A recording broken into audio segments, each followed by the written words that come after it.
সরকারি উন্নয়ন প্রকল্পের মেয়াদ বাকি আছে আর মাত্র ৮ দিন, তবে এখনও অসম্পন্ন সিংহভাগ কাজ।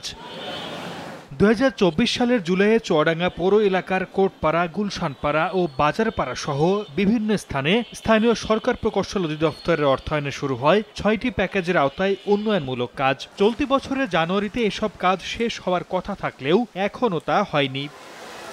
প্রকল্পগুলোর আওতায় প্রায় ৫.৭ কিলোমিটার রাস্তা এবং ২.৪ কিলোমিটার ড্রেন নির্মাণের কথা রয়েছে। তবে রাজনৈতিক পট পরিবর্তনের পর থেকে ঠিকাদারি প্রতিষ্ঠানের কর্ণধাররা গা ঢাকা দেয়ায় অনেক স্থানে শুরুই হয়নি কাজ, আবার অনেক জায়গায় কাজ শুরু হয়ে আবারও বন্ধ হয়ে গেছে। এতে প্রতিনিয়ত ভোগান্তিতে পড়তে হচ্ছে বাসিন্দাদের। এই রাস্তাটা খুঁড়ে রেখেছে ৩-৪ মাস, এখানে ড্রেনও পানি যায়, আবার পানি বেঁধে যায়, একটু পানি হলেই আপনার রাস্তা সমান হয়ে যায়। ঠিকাদারদের গাফিলতি এবং ঠিকাদাররা না থাকাতে সেই কাজগুলো বন্ধ হয়ে আছে। আমাদের চলাচলের অত্যন্ত অনুপযোগী, আমাদের কষ্ট হচ্ছে।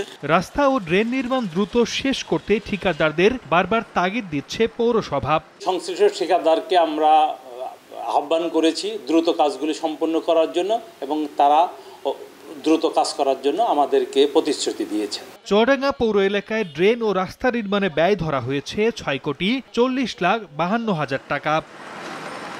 সময় সংবাদ, চুয়াডাঙ্গা।